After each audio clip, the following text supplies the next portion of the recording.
Okay, why don't we go ahead and start? Maybe you can hear me better now. I unmute myself.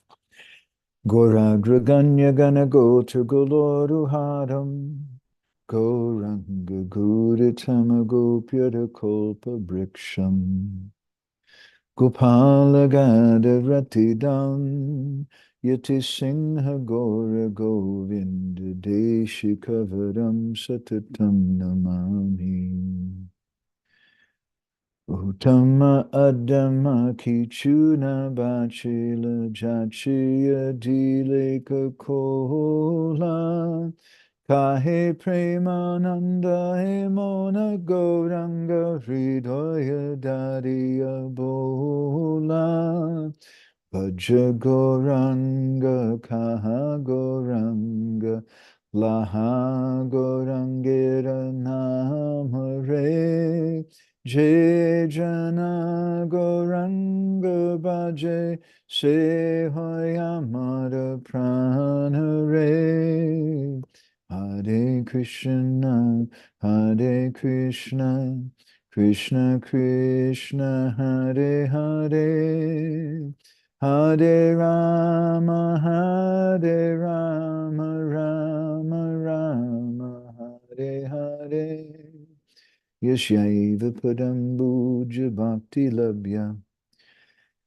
Prema-bhidana Padama Pumata Tasmai Jagan Mangala Mangalaya Chaitanya Chandraya Namo Namaste Chaitanya Chandraya Namo Namaste Chaitanya Chandraya Namo Namaste Madhgavirapi Gopala Svikriyat Kripaya Jari Tadaiva Sambhaya Pidvaha Vishayustat Priya Janaha Shri Krishna Krishna Chaitanya Sasanatana Rupaka Gopala Raghunathabda Brajabala Bapahimam Vancha kalpatarubhyascha kripa sindhubhya eva cha patitanam pavanebhyo vaishnavebhyo namo namaha Jai Shri Krishna Chaitanya Prabhu Nityananda Shri Advaita Gadadha Shivasari Gaura Bhakta Brinda Hare Krishna Krishna Krishna Hare Hare Hare Rama Rama Rama Hare Hare Srila Vishnu Chakravarti Thakur prays Narottam Das Thakur Shri Krishna Namamrita Vaishivaktra Chandra Pravadvasta Tamo Baraya Gauranga Deva Anucharaya Namo Namah Shri Narottamaya. Again and again I offer my obeisances unto Srila Narottam Das Thakur. He is a true follower of Lord Gauranga Dev, the nectarian shower of the holy name of Krishna, radiating from the moon of his mouth, destroys the darkness of ignorance. So let's look back a little bit. We're still on this fifth song, which is called Raghunuga Bhakti Riti, or a glimpse into the path of Raghunuga Bhakti and loving attachment. And we're hearing something about the qualifications for Raghunuga Bhakti. And in our last four sessions, we've been speaking on this eighth stanza, which I'll go ahead and put here on the board again. Yugala charana sevi nirantara evavi anuragi taki basudai sadane bhavi vajaha siddha dehe pabataha ragapatire se upai. I will constantly desire to serve the lotus feet of Radha and Krishna with loving attachment. Whatever I contemplate during the practice of devotional service will certainly be achieved upon perfection in a spiritual body. This is a method on the path of attachment. So this verse speaks something, as I mentioned here, about Siddha Dehe. the Siddha Deha, the spiritual body. And we've been discussing, because it's something which I think probably most of you haven't come in touch with, but you probably will, especially if you go to Radhakund or something. Uh, Certain Vaishnavas who want to preach that Ekadas Bhav and Lila Smarana and Siddha-pranali are everything. And if you don't have that, then you're not a genuine Vaishnav. So we've been examining that for some time. And one of our first sessions on this particular stanza, we actually, I think in a session before last, we looked over all the different pramanas supporting that, and they're really not very clear. It's a particular line which we respect. We should note that Bhaktivinoda Thakur had Siddha-pranali, and other great Vaishnavas in our line have gotten that. But it's not given directly by any of our six Goswamis. It's not clearly stated. Rather, what's stated again and again and again and again and again and again is that we should take shelter of the holy name, and that the holy name will give everything. And we've been hearing that repeatedly. But that holy name has to be also in connection with Guru. Tate Krishna Bhaji Kori Guru Sevan. That my Krishna Bhajan is my Guru Seva.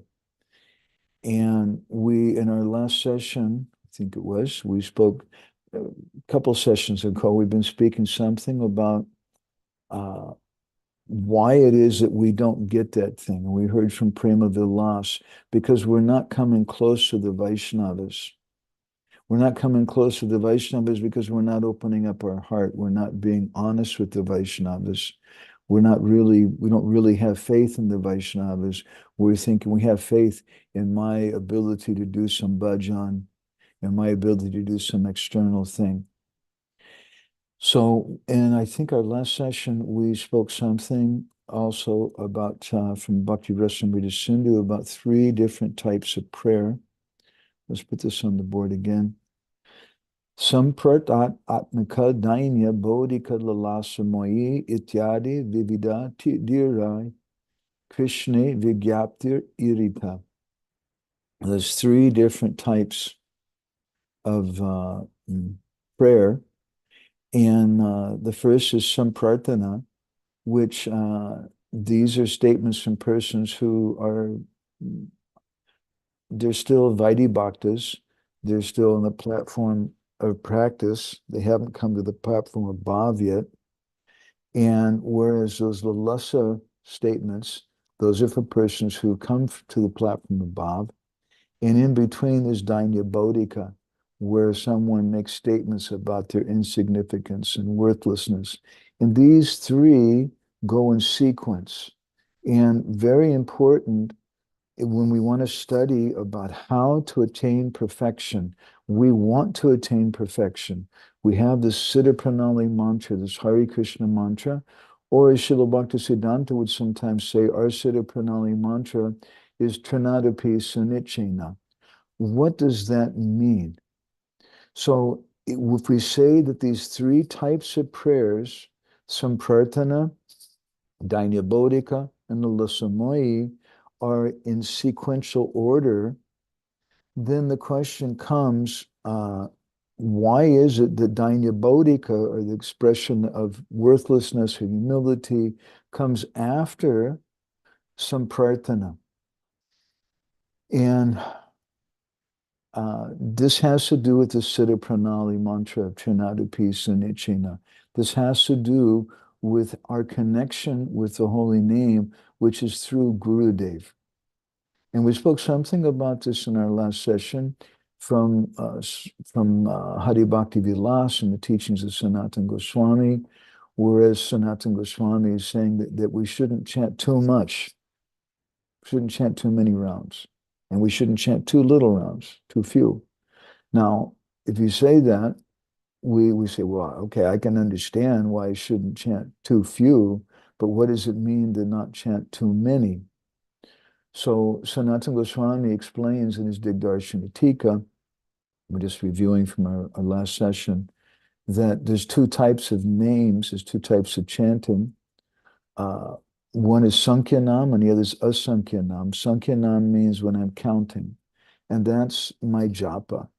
Asankyanam is Kirtana and Siddha-pranali. We're always chanting.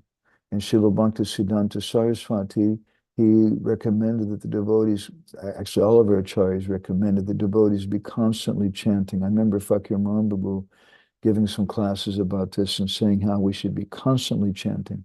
And Bhakti Rupaprabhu said, well, what about when you're working on the computer or you're writing? And he said, no, you should be chanting then also. That's a very difficult thing to do. So that chanting is done in the mood of samprarthana. It's done in connection with our Guru Dev. It is our connection with him. And in the Vamana Kalpa of the it's a shastra which is quoted in Bhakti Sandarbha and also in Hari Bhakti Vilas, there's a statement from Lord Brahma. Go ahead and bring this on the board. Yo mantra sa guru sakshat. This is the main point I want to make from this verse, that your mantra is directly your Guru Dev. Yo Guru Sahari Swaram, you should understand your Guru Dev is directly Krishna Guru Yasha Bhavet Tushtas Tasya Tusha Hari Swayam. And if you please your Guru Dev, then Krishna is pleased. But we should understand there's no difference between our mantra and our Guru Dev. And if we try to make some difference, if we don't see them the same, we think that oh, I'm doing Nam-bhajan and I don't see the connection with my Guru, then that kind of independent attitude, that's not Trinata Pisa Nichena, and that's not going to give us Siddha-pranali. And as we heard from Nityananda Das in his Prema-Vilas, this is why some people, they chant for so long, but they don't get the proper result. So if we chant in a proper way with our Sambandha, which is our Gurudev and the Vaishnavas, because also we heard from Nityananda Das that if I have initiation from my Gurudev, but I don't have a connection with the Vaishnavas, if I'm not trying to please the Vaishnavas, then also I don't get the proper result. But if we're doing that thing, then Krishna will take care of everything and we'll get all perfection. And to try to do something else externally is not necessary. And this is illustrated in a beautiful verse from the Adi Purana, which is quoted in the Hari Bhakti Vilas, and also by Bhaktivinoda Thakur and Jaiva Dharma in a few places. Shridaya Helaya Nama Ratanti Mama Jantavaha Tesham Nama Sada Partha Vartate Hridaye Mama. That Krishna says that whoever's chanting my name, I'm also chanting their name. Whether Shradaya Helaya Nama, whether they're chanting with faith, or Helaya, they're chanting in a neglectful way. That person, I'm also chanting their name. So Krishna will give us all perfection, and we should have full faith in that.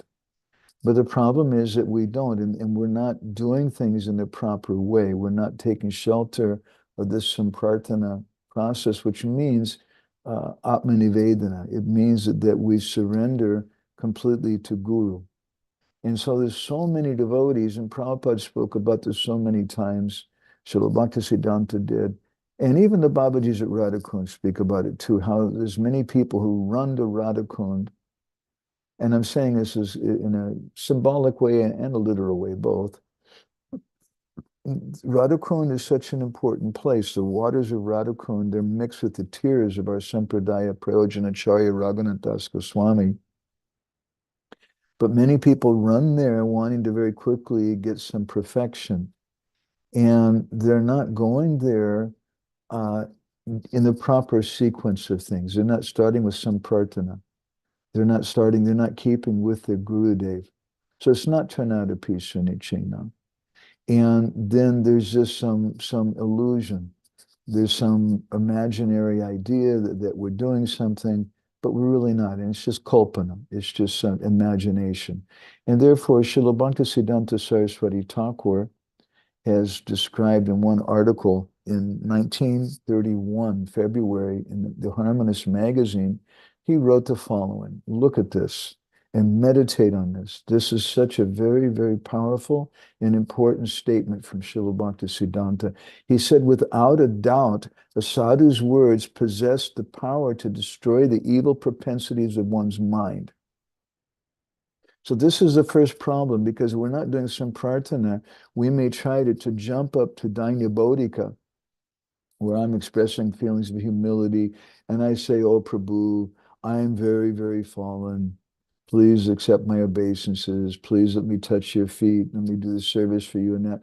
And it's very charming, but we're just doing it perhaps just to attract attention, or just to get affection from other people, because it's all self-centered, because I'm anartha yukta vasta. I have anarthas in my heart. And so I don't really understand bhajan, and I'm not doing bhajan yet. I'm not doing samprarthana bhajan. I'm not surrendering. So I have to surrender to Guru. If I surrender to Guru, then sadhu will speak to me in a way which will destroy the evil propensities of my mind. In this way, we'll continue, sadhus benefit everyone who associates with them. Of course, there's many people who try to imitate the sadhu. That's another thing. And they speak very heavily, this or that. Rather, we should just repeat. But we should speak in a way to smash and crush the evil propensities in my heart.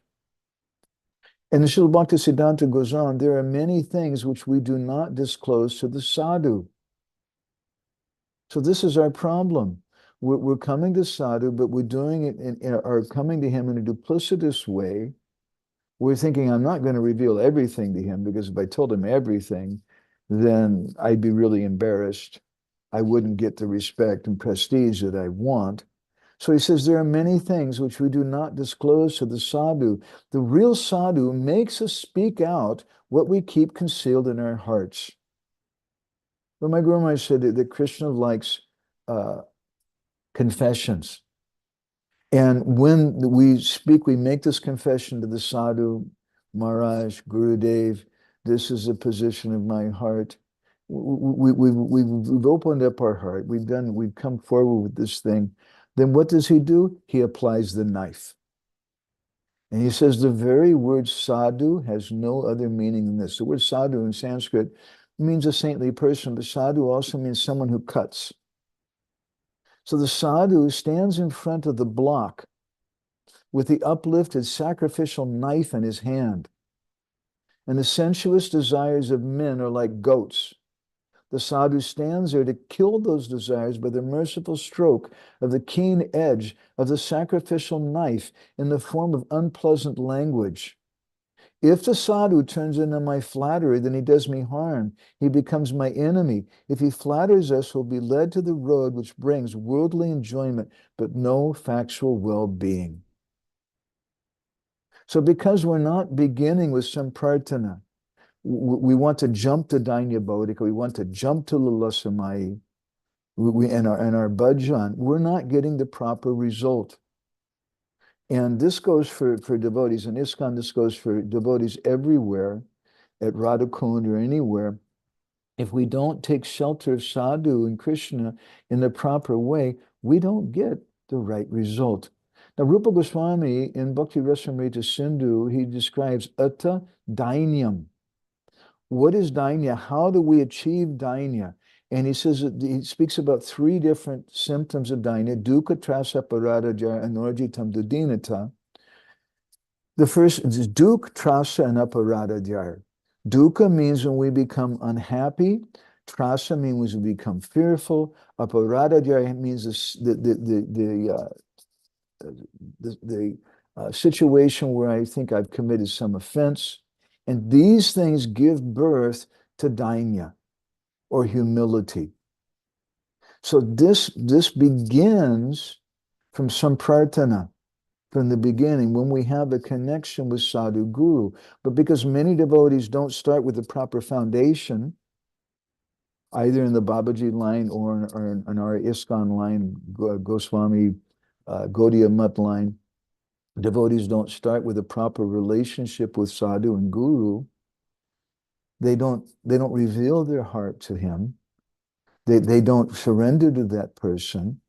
They're just doing bhajan in an independent way, and they're depending on their own mind, and they're thinking, I'm so powerful, I'm doing this bhajan. And they don't want to come to sadhu, because if we come to sadhu, as we're just hearing from Srila Bhaktisiddhanta, he may chastise the hell out of me. And if I get chastised, then I become depressed. That's dukh. But that dukh is needed. That dukh is wanted because it smashes my false ego.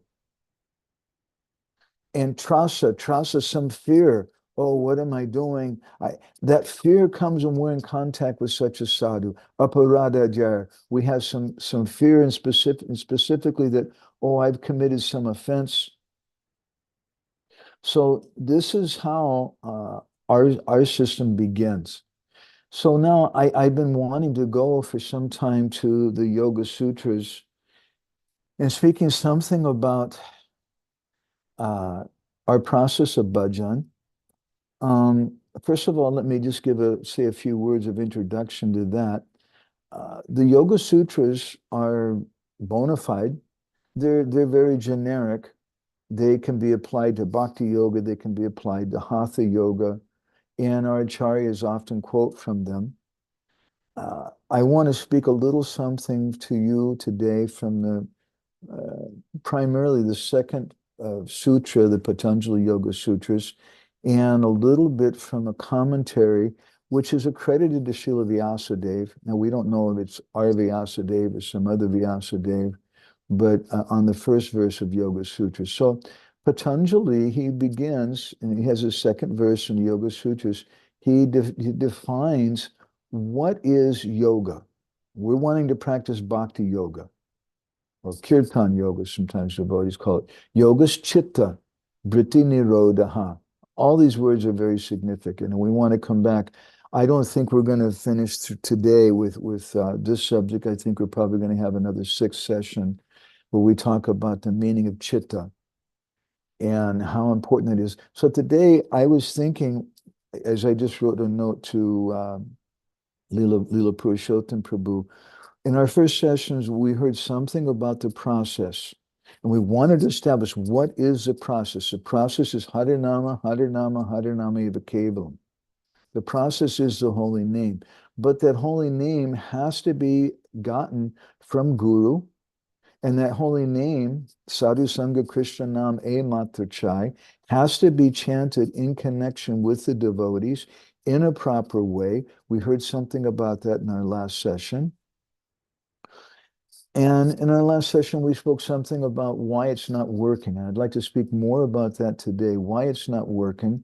Because if you say that it's the holy name, then devotees, they feel frustrated sometimes. They say, man, look, I've been chanting for 20, 30, 40, 50 years.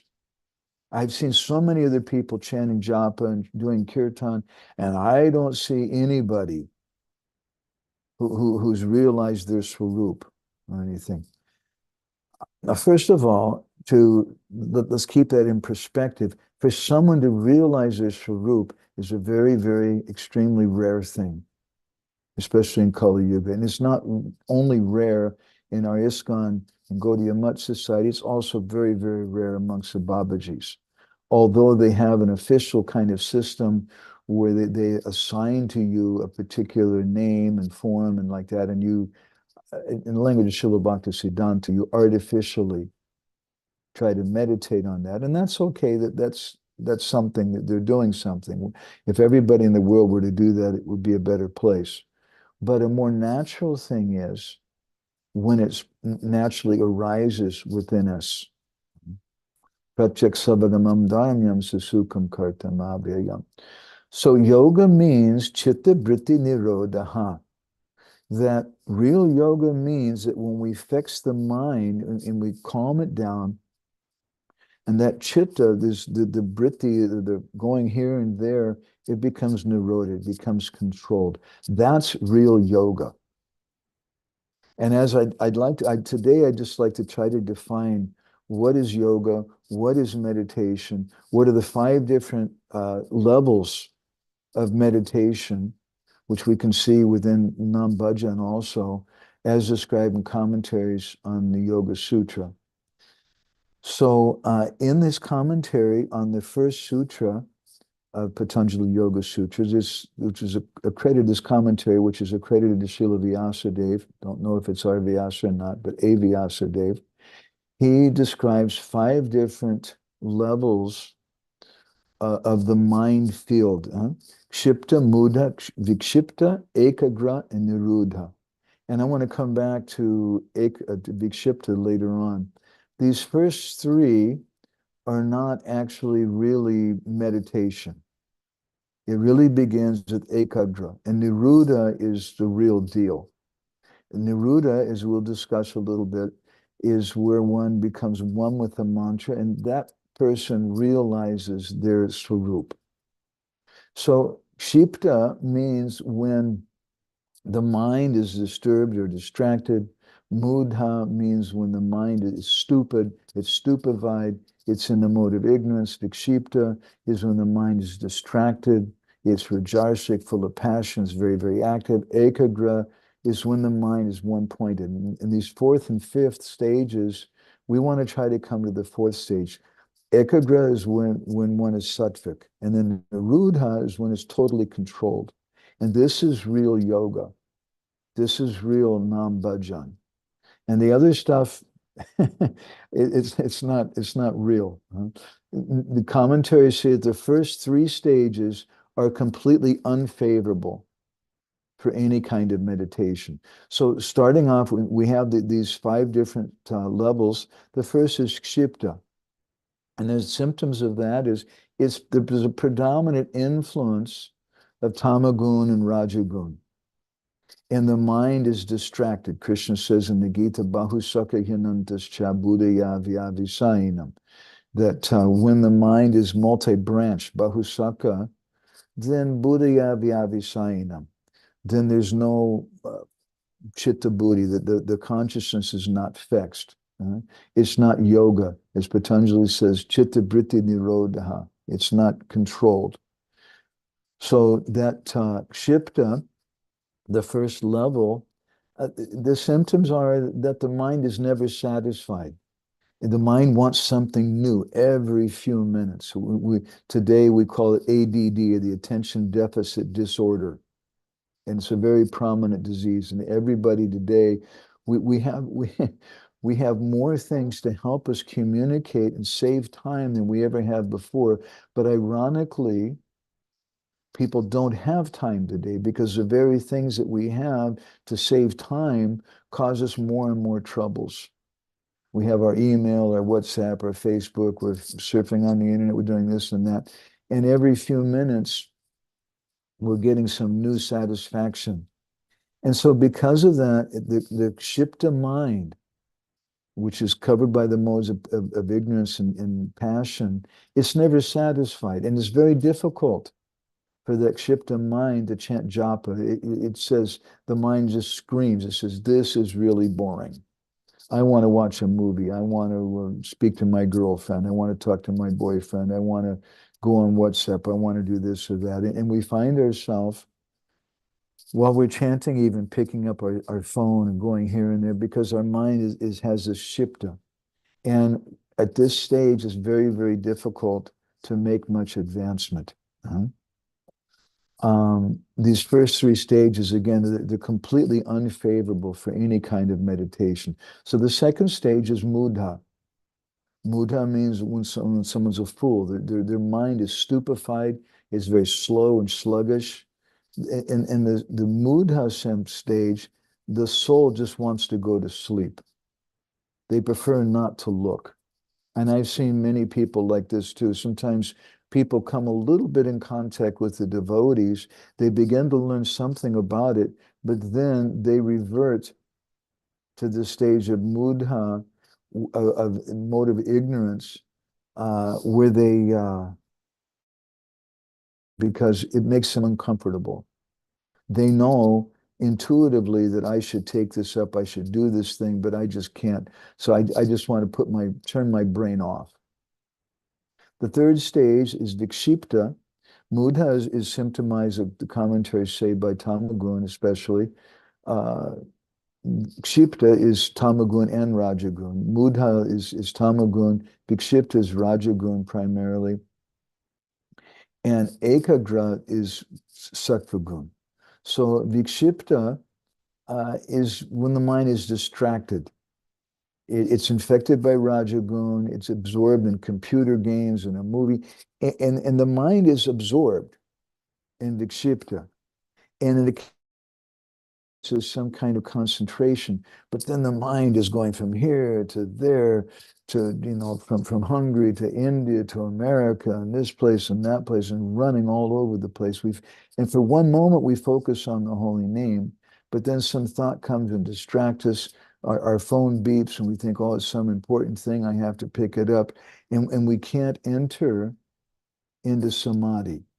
We can't experience what is real yoga. Yoga's chitta vritti. In Patanjali Yoga Sutras, he begins by defining what is yoga. What is it that we want to do? And he's not talking about bodily asanas or anything, but he's talking about a situation of the mind. Chitta vritti nirodha, where the mind is steady and all these different fluctuations and things of vritti, it's nirodha, it's controlled completely. So Vikshipta and the Vikshipta platform, the third platform, our mind is going here and there and everywhere. So Krishna says in Bhagavad Gita, Vyavasayatmika buddhir ekeha kuru nandana. We should be one-pointed. Bahusakihyanantascha buddhiya vyavisayanam.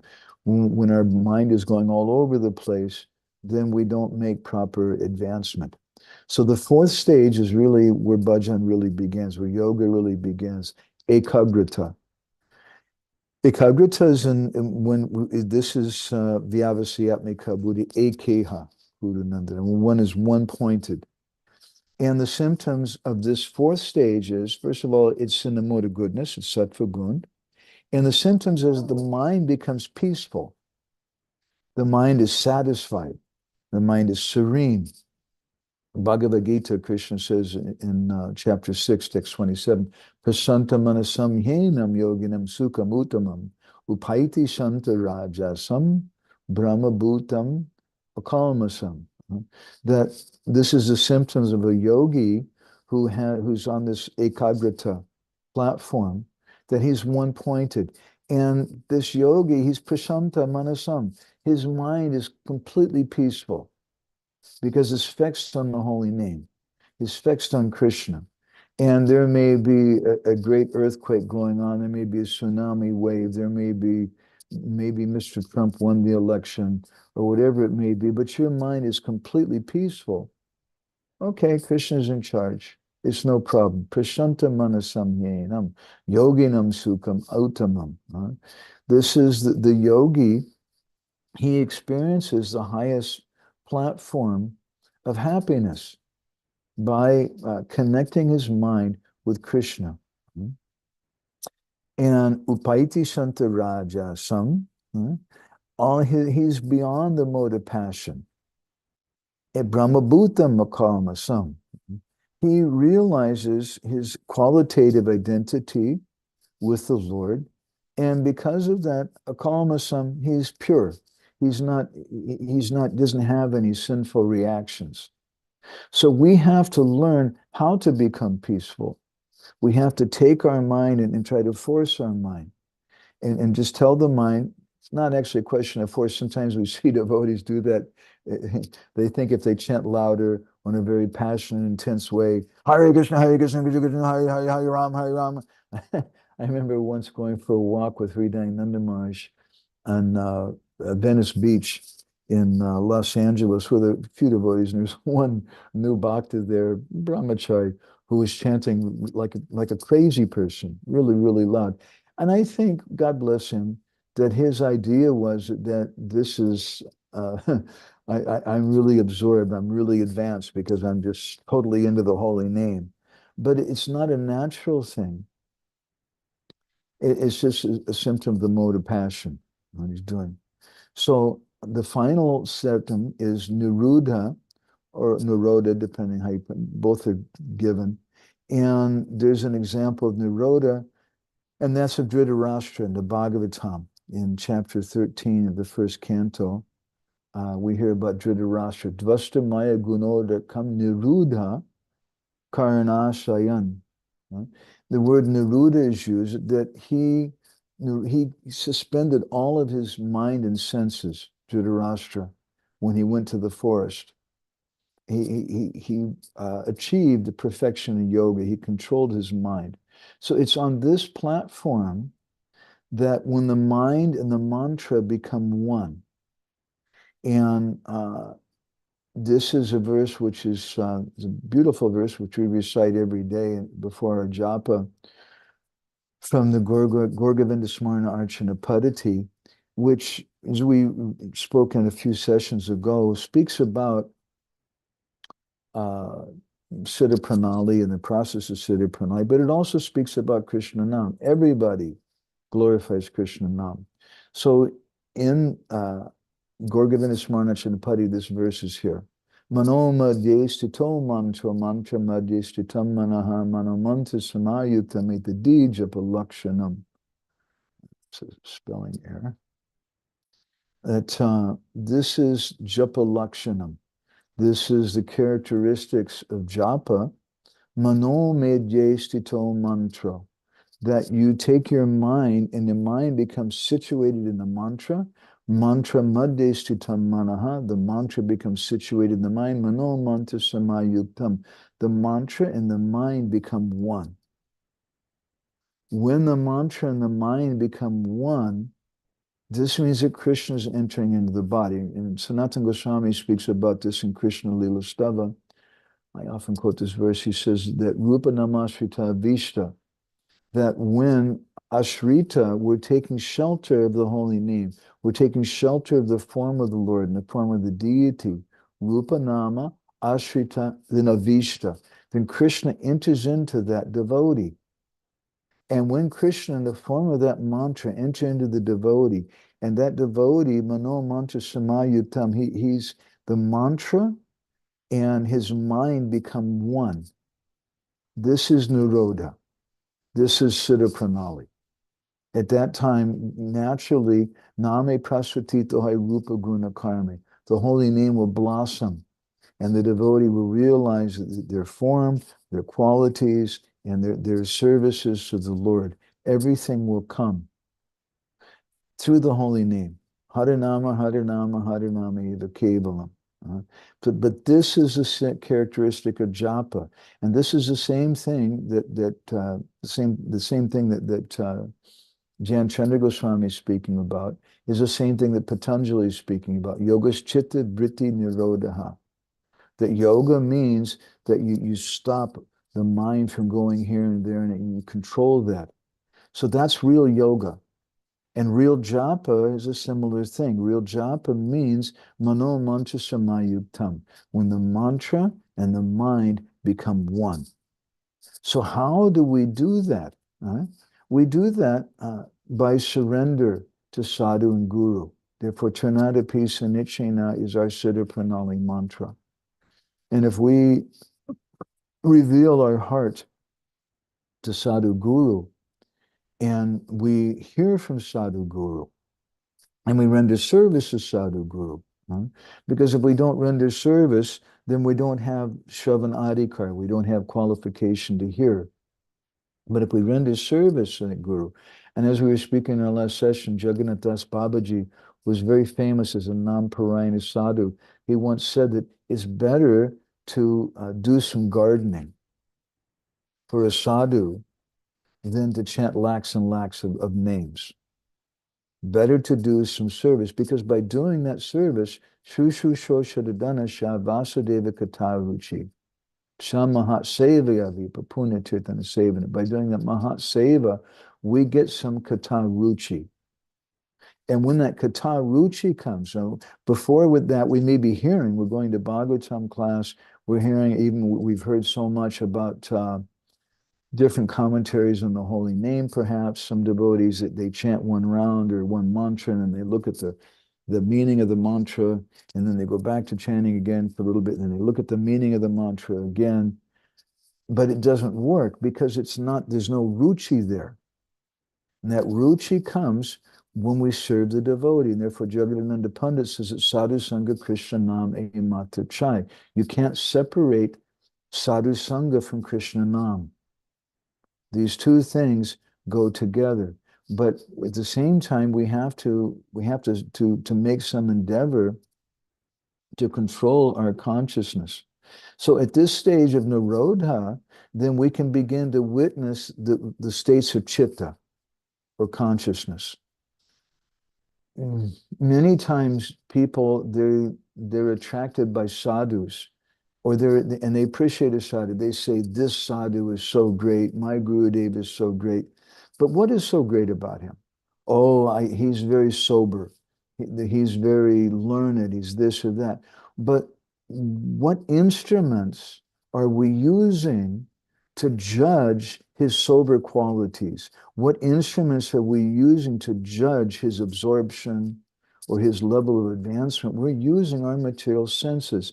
And if we haven't surrendered yet to Guru, we haven't. And what is the symptom of surrender? The Srupa Lakshana.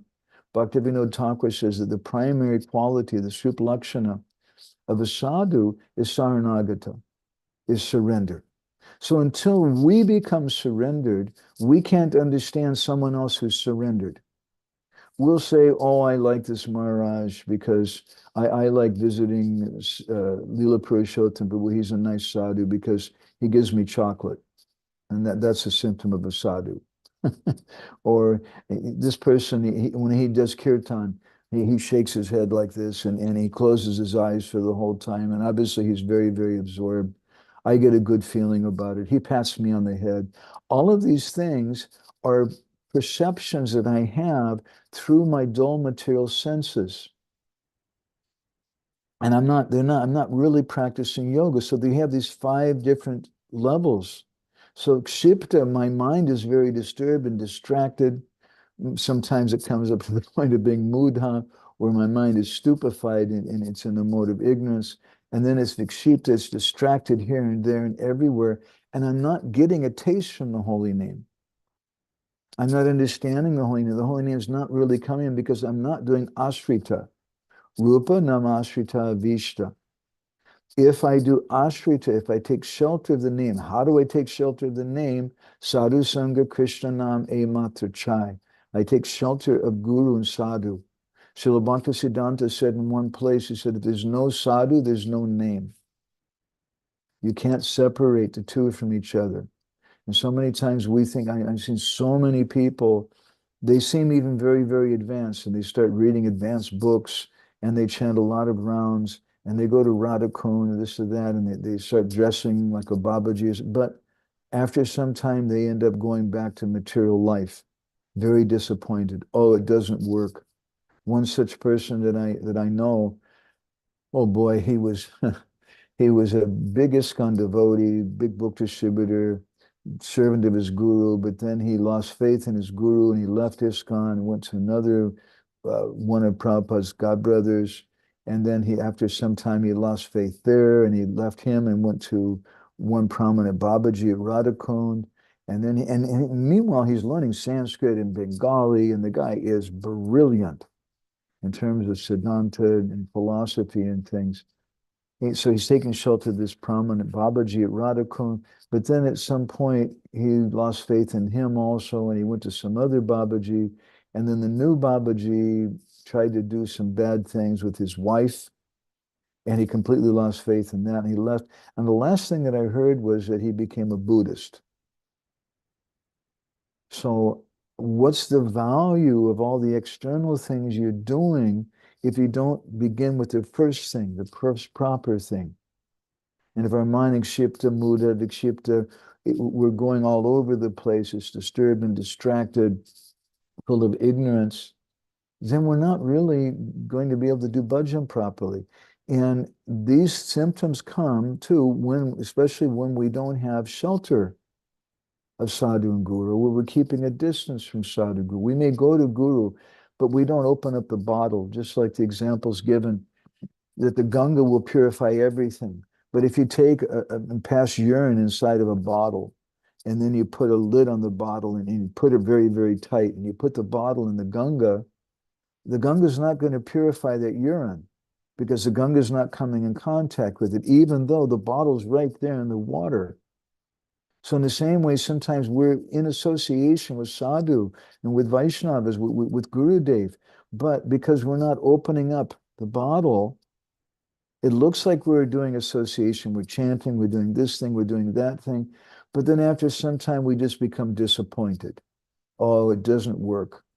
It doesn't work because we're not behaving in the proper way. We say, oh, I was doing Danya Bodhika, I was being very, very humble, but we didn't begin by surrendering to Sadhu Guru. So we don't get the proper result. So this is Yoga Sutras. This is the Bhagavatam. This is Bhagavad Gita. This is our Gaudiya Vaishnava Siddhanta. So when we come to the platform of Nirodha, where the mind is completely controlled, that's Kirtana and Siddha-pranali. Already we've controlled our senses. We've gone past different offenses, and we're completely absorbed in the holy name. At that stage, we can witness the states of our chitta or consciousness. We can see where we're at. We can see where other sadhus are at. We should distinguish in association. And sometimes we say we should just respect everyone. That's a fact. But in, what's his name? Narahari Sakar's writings, he explains that it's not that we treat everyone the same. It's not that we treat a Mahabhagavat Vaishnava in the same way that we treat a neophyte Vaishnava. But then how do we know who's who and what's what? If you see a Vaishnava who's sitting down and eating a snake, you know, like something out of, what was that film?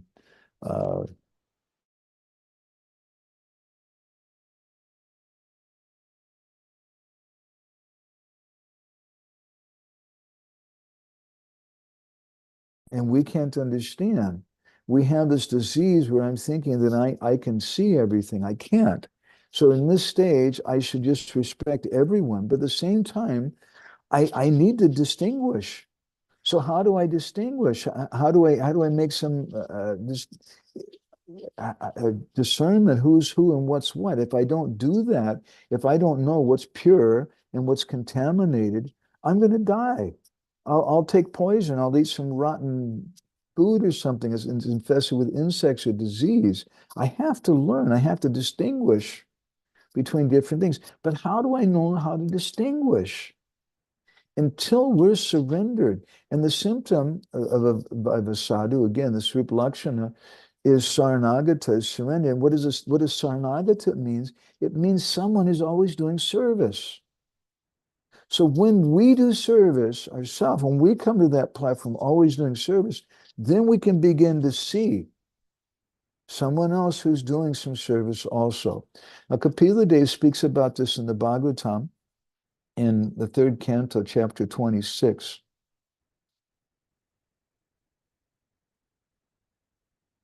I just read Lila Purushottam's comment. So Kapila Dev says, Mano Budhir Ahankaras Chittam Ityan Tadatmakam Chaturda Lakshate Bedho Britya Lakshana Rupaya. So these are 4 symptoms of characteristics of our internal senses. The mind, intelligence, ego, and contaminated consciousness. And so we can distinguish them by different functions because they represent different characteristics. When we come to a higher platform, then we can begin to see what is chitta, what is consciousness. And we can see, as Prabhupada is describing his purport, when that pure consciousness is polluted by material contamination and the bodily identification becomes prominent, then it's under the false ego. He says consciousness is a function of the soul. And therefore, behind consciousness, there is soul. Consciousness polluted by material contamination is called ahankar. So as long as our consciousness is polluted by material contamination, we can't perceive sadhu. We can't perceive our nam-bhajan. And we're trying and trying, but we're not getting the proper result.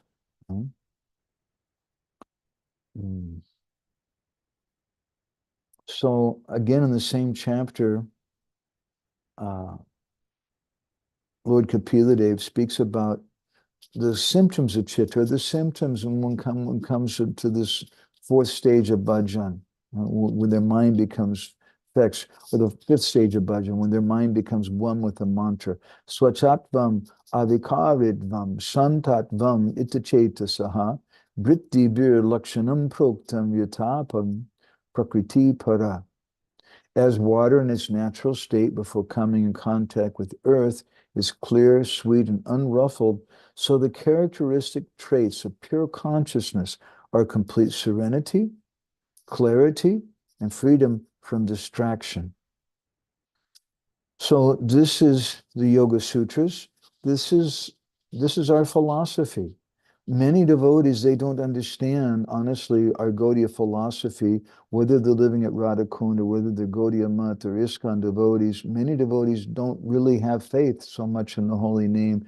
They have some confused ideas about this thing and that thing, and they're not getting the proper result. And even if they are taking shelter on some level of the holy name, because they're keeping on a lower level, kshipta, mudha, vikshipta, they're distracted, they're disturbed, they're not getting the proper result. So we have to become ekagra, we have to become one-pointed, and that one-pointedness comes in association with people who are one-pointed. And then we gradually train our mind to be peaceful. And in association with such persons, we see, oh, all that I have to do is bhakti. We get faith like that. I saw so many devotees come to my Guru Maharaj with like problems that had been with them for 10, 20 years, problems which no counselors were able to solve. Nobody else was able to solve. And they came in and so they were hopeless. And then Maharaj is this thing and my wife and this and then this. And then practically he just looks at them and says a simple thing. And all of a sudden it just all goes away. And they see, oh, all that I have to do is practice bhakti. All that I have to do is chant the holy name. And then everything is okay.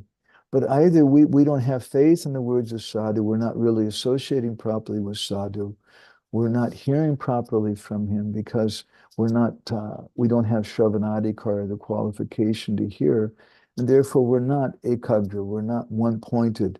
We're bahusaka, our mind is going all over the place. And we don't get the proper result. And it doesn't matter. I don't care what group you belong to. This is why we see very, very few people who understand what their swarup is. We want to understand what our swarup is. We have all the instruments. We have everything to do it. But we're not taking it up. We're not doing it properly. Srila Prabhupada has given us everything. Our acharyas have given us everything. We just follow what Rupa Goswami, our 6 Goswamis have given, which is just take shelter of the holy name, associate with devotees, hear Srimad Bhagavatam, stay in the Dham, worship the deity, and everything you'll be attained. But we don't really have faith in that. And we think, oh, my Guru Dev, what can I do? He only gave me the holy name. I didn't get everything. You're a complete fool. Abhinatvanama, that name is non-different from Krishna. So I'm going to stop here. And in our next session, I'd like to speak more for my purification about this level of vikshipta, about distraction, both in the Yoga Sutras. Later on in the Yoga Sutras, Patanjali speaks about 9 different symptoms of distraction, 9 aspects of inattention. And I'd like to speak about that and also some things from our Goswamis and from Thakur Bhaktivinoda. And I think maybe our next session will be the last one we do on this topic about Siddha-pranali. So I'm going to stop here. Anybody has any reflections or comments or anything, we can go ahead from that. I hope everybody was able to digest. Things were running a little bit fast. The main thing, my purpose in speaking all this is so that the devotees have an understanding. What is it that our six Goswamis came to give? What did Sri Chaitanya Mahaprabhu come to give? And to show that what Srila Prabhupada came to give is perfectly in line with that. And everything's fine. Just the problem is I'm not practicing it properly. I'm not getting the proper result. Okay? Subal Saka Prabhu, do you want to make any comments? You want to add anything? You always have some nice thoughts. Hare Krishna, thank you, Prabhu, for the Kathan. Goswami Maharaj once said about Yoga Sutras in these stages up to Samadhi that it's like another languages that describes the same thing, like technical description of Prema is Samadhi.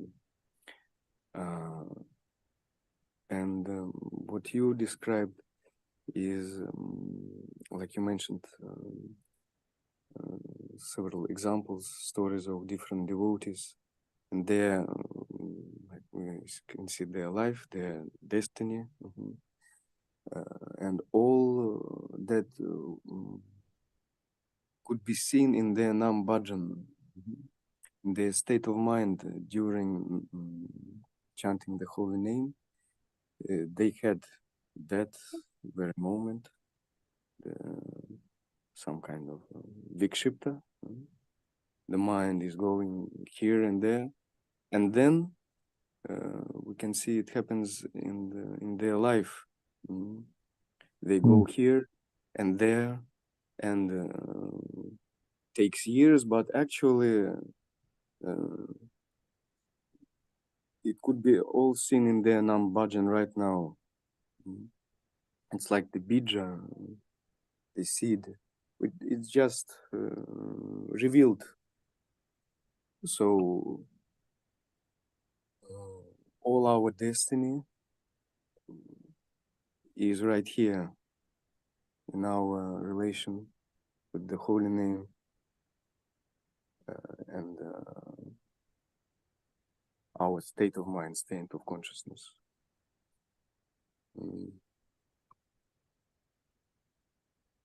So when we hear such things,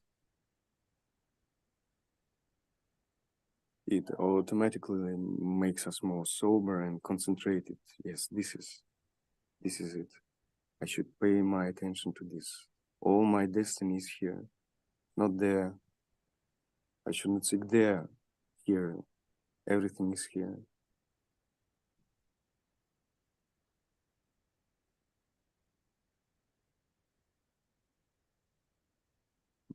Thank you very much. Thank you, Prabhuji.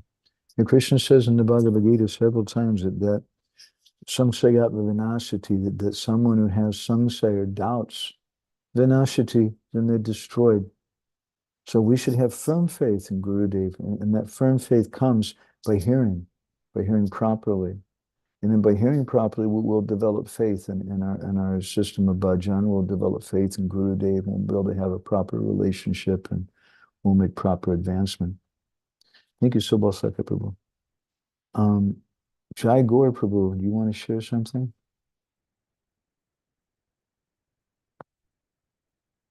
I can't hear you. You're muted. Still? And now I can hear you. I have a question, Prabhu. I remember you often speak how Gurudev would quote, William Blake, we both read the Bible day and night.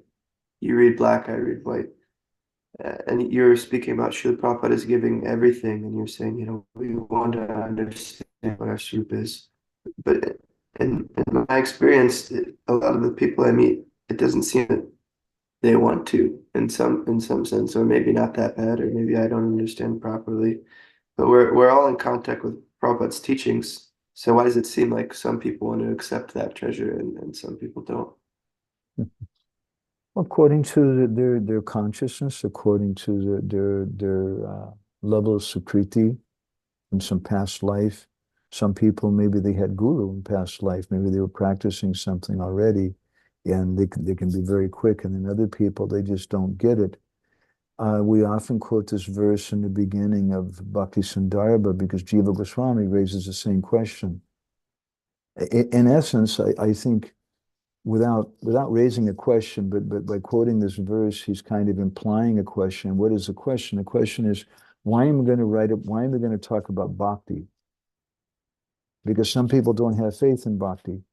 Some people, they have faith in hatha yoga. Some people have faith in karma, in vanashram, and this thing and that thing. So he quotes this verse from Prema-bhakti-candrika yavat papastamalinam hridayam tavadevahi, that because hridayam malinam, because the heart is contaminated, nashasya satyabudhi sat sadguru sabudhi sadguru tata, we don't have good intelligence. And I've seen just sometimes we don't, even Guru may become frustrated with us sometimes. You're just so dull, you just can't understand. Prabhupada sometimes would tell it, but you're just so dull, how you can't understand this simple thing. Because our consciousness is so covered over. So we have to chaito darpana marjanam. We have to chant the holy name, chant the holy name. And in the beginning, we're cleansing our mind. But we want to do that in a way to please Guru. When we please Guru and Sadhu, then we can come to the platform of Madhyamadikari. Even as a Kanishta, if we're getting the blessings and the mercy of Sadhu, Sadhu is engaging us doing this thing or that thing. Sadhu is very kind, and we're getting some kind of agyatya bhakti sukriti, some unknowing bhakti sukriti, which will accumulate, and at a certain point, our consciousness will become more clear, and then we'll get a good brain. And we'll understand what it means, who is a sadhu, who's not. We'll understand, you're reading black, I'm reading white. We'll understand what Prabhupada means, and maybe we can even reconcile both statements, why Prabhupada said apparently different things at different times, or Acharyas said different things at different times, because we'll understand the essence. And Bhaktivinoda Thakur calls such persons Saragrahi Vaishnavas, whereas the other person's a Bharavahi, they're just carrying a heavy load. And they're dressing up in a certain way, they're doing this thing and that thing, and they're doing all the externals, but they can't see the sar, they can't see the essence of it. Is that helpful? Yes, Ru. One thing kind of connected is I remember hearing from Bhaktivinoda Thakur, that depending on one's level of chanting, they can influence others in certain ways. Like one who's chanting on the level of Nam Aparad, they can, give people bhukti. One who's chanting on the level of Namabhas, they can, give people mukti, and one who's chanting the pure name can give the pure name. So, but it seems like also someone has to be willing to accept that, even though, one should be able to give the pure name. And, we may be in the association of the topmost pure Vaishnav, but we're not accepting that thing, so we're not getting it. Is that correct? We're still getting something, but my Guru Maharaj, you may remember, in one lecture, he gave an example. He said that Mahaprabhu is a Singhagora. He's like a lion. And a lioness has milk, but the milk of a lion is very, very powerful, and you can't just put it in a copper pot. The copper pot will break. You have to have a proper pot to accept it. So we need a proper pot to accept the mercy of Chaitanya Mahaprabhu. And what is that proper pot? Is Trinadapi Sunichena.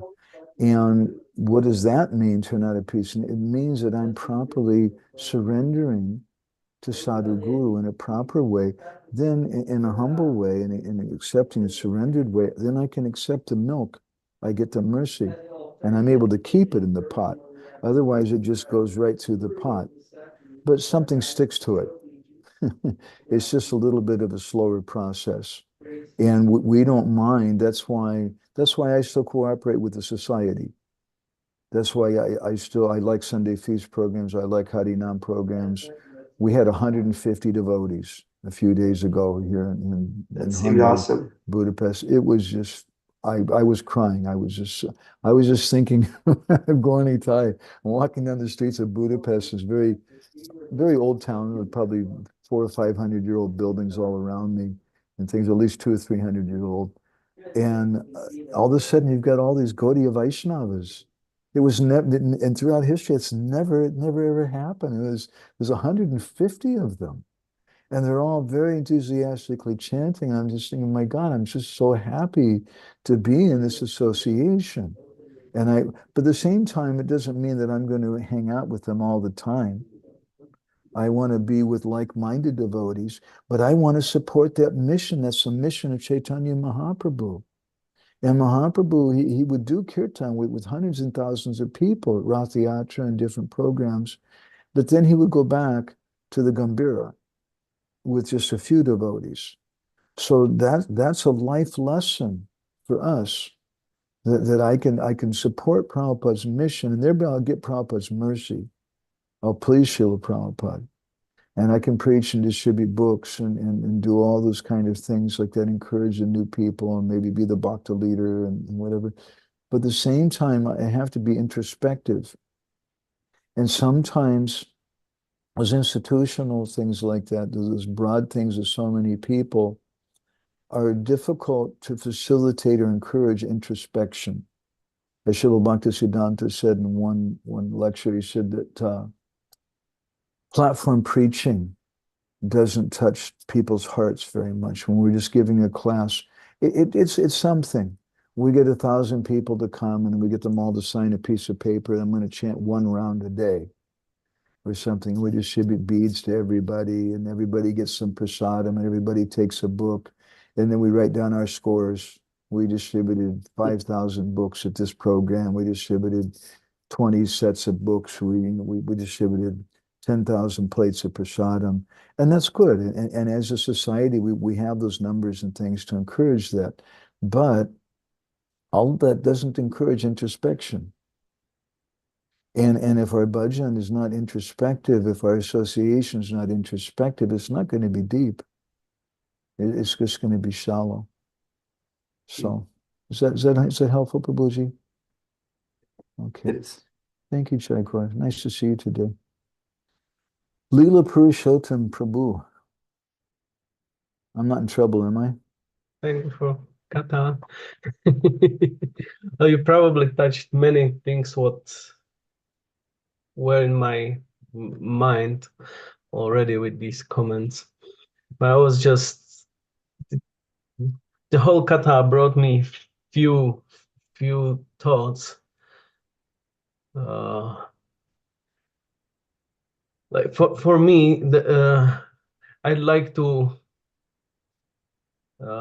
understand more deeply what is the importance for devotee to be aware of the say yogic side of our Nam Bhajan, in contrast to rather being focused on our bhakti motivations. Because if I would be if I would miss the depth of me connecting to the essence of that my Nam Bhajan is ultimately the expression of my desire to love Krishna, to express my bhakti to the Lord, then I could easily get trapped in all those, you know, technical things and this kind of samadhi, that kind of samadhi, and what I feel might be dangerous on that is that it will just increase our kartritva abhiman in the relationship to Nam Bhajan, you know, and then certain phrases from our acharyas came to my mind, you know, like namakshara nama nahi. You know, it's not just a matter of like pronouncing the name and everything's gonna happen in a way. If there is no sevan mukhe hi jihvado, if there is no proper attitude, if there is not like the mentality of serving the holy name, mentality of serving the Lord through the holy name, serving as you presented many times in the kata, serving the spiritual master as the expression of our bhakti. So that's for me like things that made me thoughtful in that kata. That it's in one sense it's good to know the structure of the subtle body, and how does the Cheto Darpana Marjanam actually works, like what really happens on the subtle level. It's I was very happy for discovering that realm of Kapila Dev's teaching when I went through these chapters, especially 26th chapter. It's amazing actually to figure out what Chitta actually is and how does it work, and it's perfect. But still, I always, specifically in the relationship to Nambajan, I ended up in a situation that I can only hope for that bhakti side of my approach to it, or of my understanding of it, because on the technical level I'm always facing one fall down after another, and in one sense after a certain time it would just be so frustrating that I could easily give up on it at all. Mhm. Okay. If you want to study music, what happens? You don't just walk in and say, I want to learn music, and they say, okay, here's a guitar, good luck. You know, they sit you down and they teach you how to read music and this thing and that, and that's what you do. If you want to learn, if you want to study painting, you know, art, then they're going to teach you about different colors and how to make circles and how to make figures and how to do shading and different lighting and things like that. That's if you want to study art. But there's some of the greatest artists in the world, some of the greatest musicians. The Beatles are probably the most famous musicians in the world. I was saying, was it Bob Dylan? There's one musician he was just in awe of. He said, and that was Paul McCartney. He just appreciated him so very, very much. But Paul McCartney never learned to read music. None of the Beatles ever learned to read music. So in the same way, bhakti will work by itself. We just follow the process. Why are we going through all this Yoga Sutra stuff and this thing and that thing? Because it sheds a light on what we're doing, and it helps to give us some faith. That's our purpose, because if we don't do this, then I've been worried that someone will come along and they'll lose faith. They'll see, well, Prema-bhakti-candrika means that we should be practicing Siddha-pranali. They'll think like that. And I'm trying to show through our tradition, through Shastra, that what we're doing is perfectly fine. It's like the first verse of Upadeshamrita. Upadeshamrita is the Amrit, or the essence of instructions, Upadesh.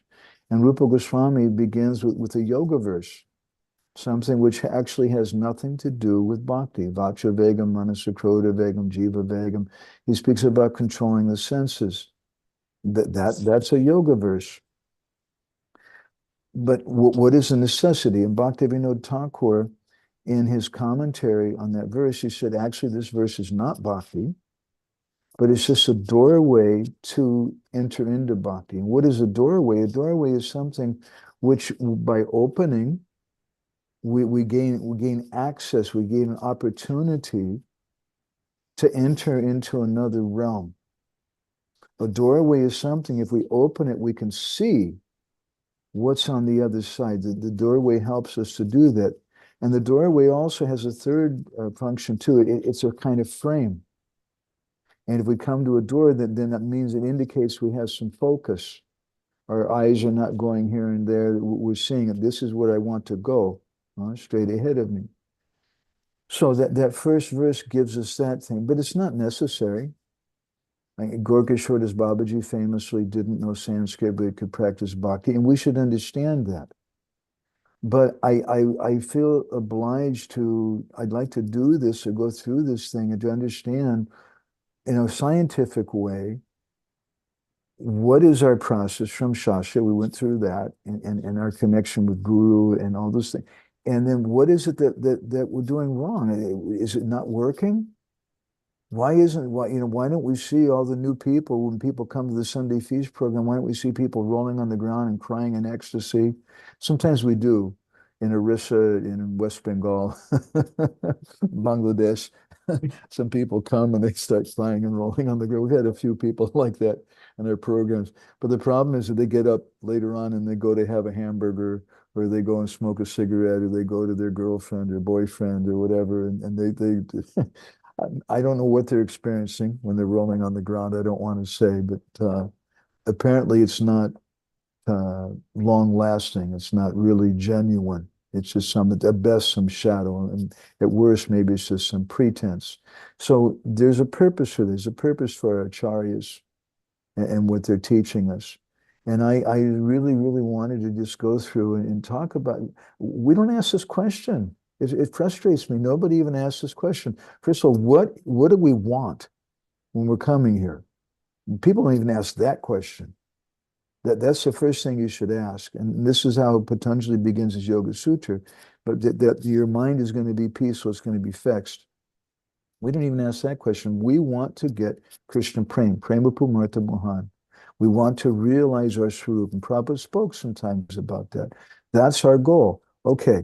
Then there's another question which devotees don't dare to ask. Well, come on, why not? Let's be saintly troublemakers. Let's ask questions which cause trouble. Raise our hand. Why is it the king doesn't have any clothes on? Somebody should ask that question. Why is it, if this is our goal, why don't I see more devotees getting it? And if we don't see that, then we think, oh, it doesn't work. And then I become discouraged. I wasted so many years joining a society, so I'm going to go somewhere else. This is why we're going through all this. But it's not necessary for you so much. You're doing nicely. You're fixing in non-bhajan and that. But I think it may also help us too in the fact that we can have some understanding. If somebody comes to us and challenges us and tries to say that your process doesn't work, you guys, you're not the real deal. Well, who's the real deal? Are you the real deal? Come on, give me a break. I have a lot of friends in Gaudiya Math. I have friends in Babaji lines and things too.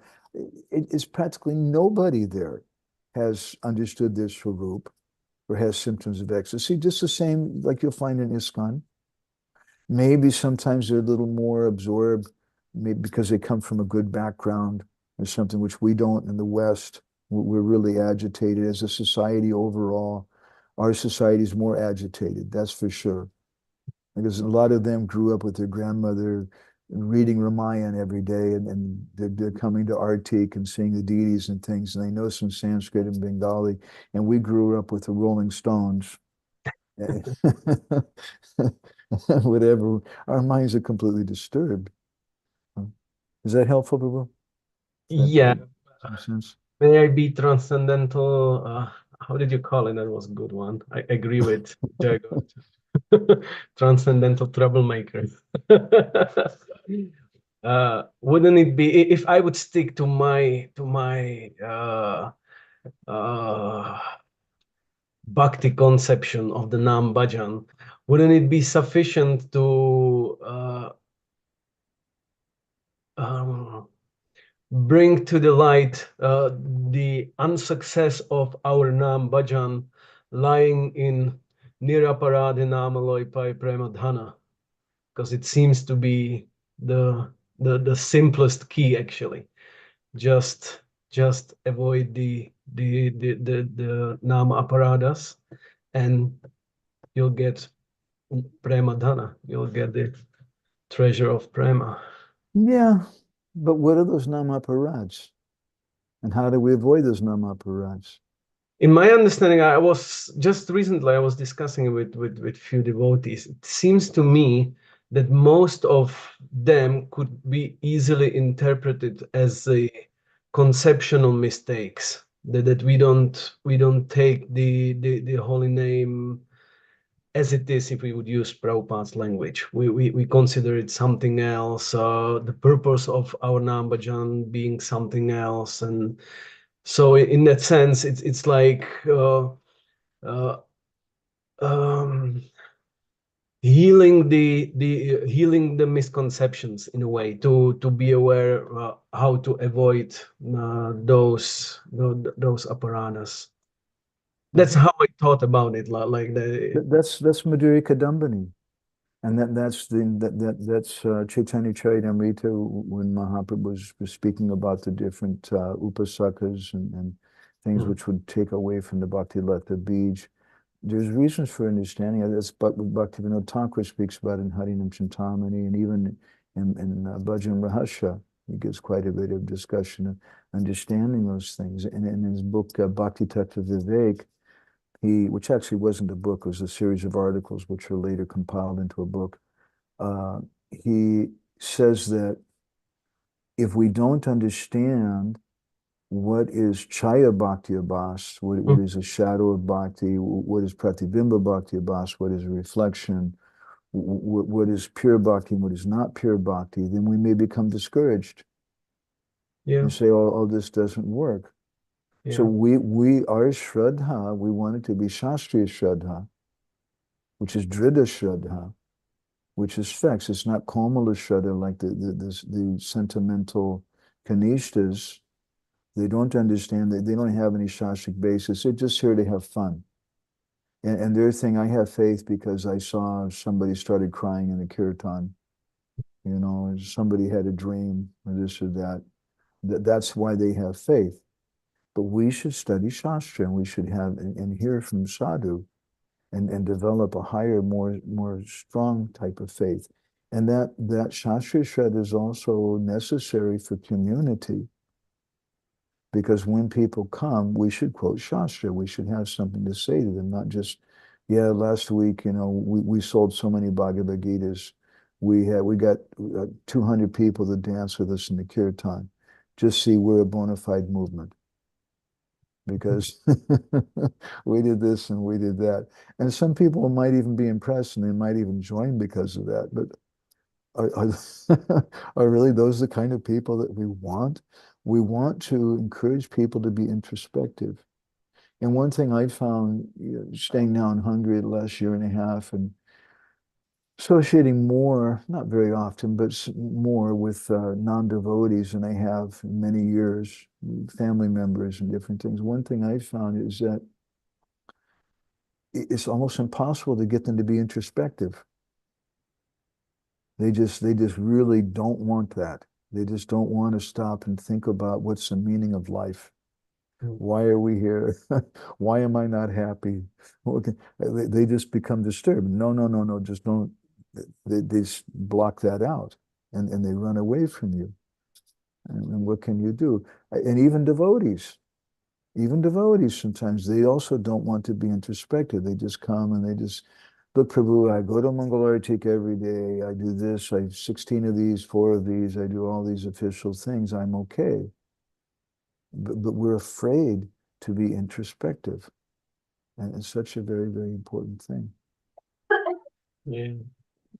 What I find not nice, when you was speaking on the second sutra of Patanjali Yoga Sutra, then I just looked into a book because I wanted to follow. So I looked into that Yoga's Chitta Vritti Nirodha. And you know what is the third sutra? This is so funny because the whole discussion, these sessions, is about like Siddha-pranali and Svarupa. And then the sutra says, Tada drashtu Svarupa Vasthanam. That if you accomplish the Chitta Vritti Nirodha, if you stop the manovritti, like Chitta Vritti, then you will be fixed in your Svarupa. That's the result. The result will be that you will be fixed in your Svarupa. That was really like connected to your topic. Yeah, that's our program. Nityananda. Okay, thank you so much. You Okay. convinced. Tadadvasu Swarupi Vastanam. Anybody else with any reflections or comments, questions, anything? Otherwise, we'll go ahead. Hare Krishna, Prabhu. This is Vidarbha here. My obeisances to you. Jai Prabhupada. Hare Krishna. Thank you so much, Prabhu, for your wonderful classes.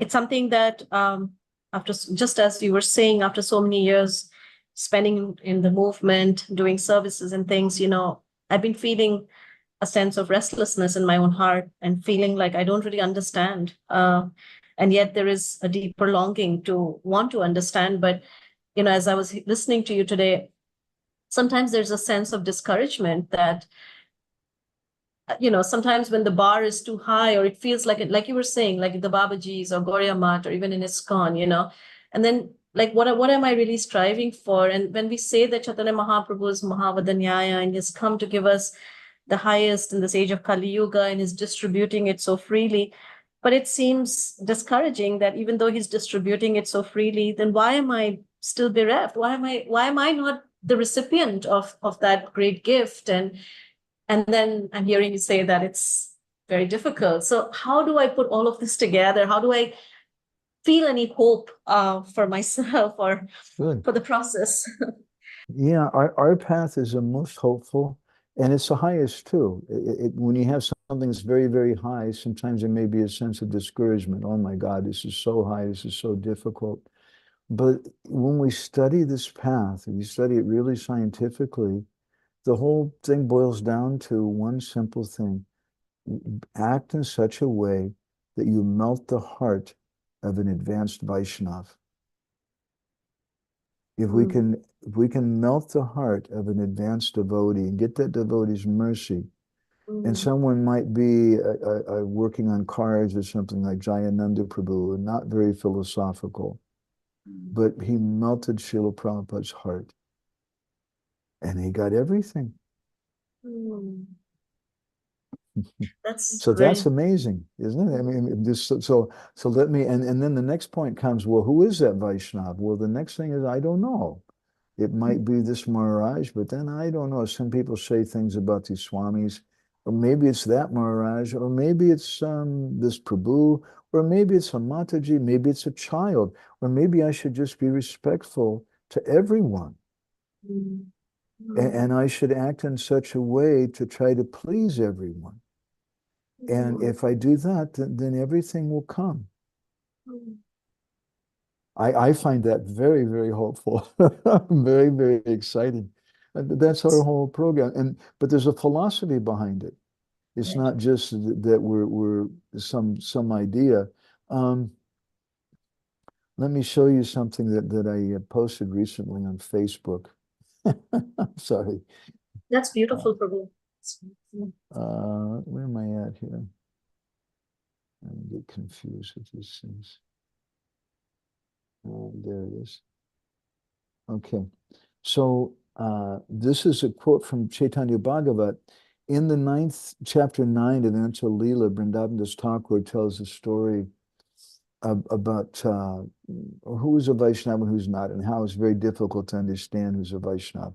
And so how do we know? And he had this problem. So in text 390, Vrindavan Thakur says, Sabi ite deki eka mahapratikar, sabare koriba stuti vinaya vyavahar. I found the solution. It's very wonderful. Just glorify and behave humbly with everyone. That's our simple program. That's a manina manadena. And if we're very, very respectful to everyone, then everything will come to us. Is that helpful? That is so helpful, Prabhu. Thank you so much for it's the sutra, because sometimes, like for a while I was thinking, oh yeah, so if you just keep increasing your rounds, or is it, reading incessantly? Is it distributing? We're going to spend our life distributing books. How many more books do I need to distribute before I can feel something in my heart? And so what you just said just really touched my heart, that yes, if somehow I can, serve the Vaishnavas and melt their heart, then that is a simple process. I can try. It's simple but difficult to implement, but it's simple in its principle. Yeah, it's difficult because we're not Saranagata, we're not surrendered. But if we become surrendered, and we're really genuinely doing service, then we'll melt the heart of great Vaishnavas, and everything will come. And it's not about how many rounds I'm chanting or how many books I'm distributing. We should chant more. We should distribute more books. We should do everything more. But it's not about numbers. It's about melting the heart of an advanced Vaishnav. And if somebody's doing that, you know, I saw one person who's distributing so many books, and I was, wow, this is amazing. How is he doing this? And I watched something, and all he was talking about was, I saw the scores, and this person was distributing so many books, and I knew I could just do that also. So I started working, then I distributed that number, and it's all about numbers. Yes, yes, yes. And I thought, oh, that's okay. He's doing something. God bless him. We want to encourage him. But that's not the goal. Yes. It's not our purpose. We want to please the Vaishnavas. Thank you so much for your wonderful sessions, Prabhu. I'm not able to join on the Zoom call every time, but I listen to them later. Thank you so much. Oh, Really thank you. appreciate it. You know, I have to confess, I have all these bad qualities, and I'm such a hypocrite. But I'm doing this because I'm hoping it'll purify my own heart. And I'm hoping to serve my Guru Maharaj and Prabhupada by doing this and serve the Vaishnavas. But not because I'm a preacher, I'm so qualified to tell people this or that. I'm just a student. Thank you so Thank much. you for your kind words. Hare Krishna. Okay, anybody else want to share anything? Otherwise, we'll go ahead and stop. Siddha-Hari Prabhu is just now coming. Hari Bol, Siddha-Hari. Just as we're finishing. So there's a saying from Vishnu Chakravarti Thakur in his last chapter, his commentary in the last chapter of the Bhagavatam. He says, Madhuyena Samarpayat, that you should finish with something sweet. So we're going to put Siddha-Hari Prabhu's picture here.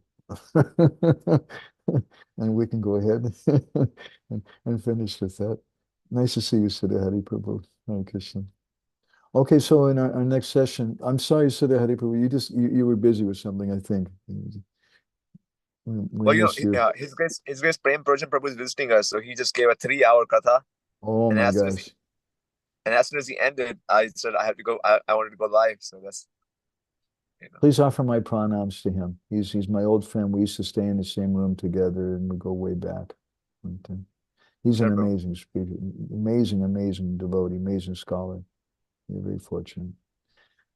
So nice to have your Sangha, though, even Lava Matra Sadhu Sangha, Sarva Siddhi Hoy. Just for one moment. Thank you very much. Okay. Srila Prabhupada ki, Samaveda Bhakta Vrinda ki, Gaur Premanandi Hari Hari Bo, Vancha Kalpa Darubhishcha, Kripa Sindhu Bheva Chapatitanam Pavane Bhyo Vaishnave Bhyo Namo Namaha Nanda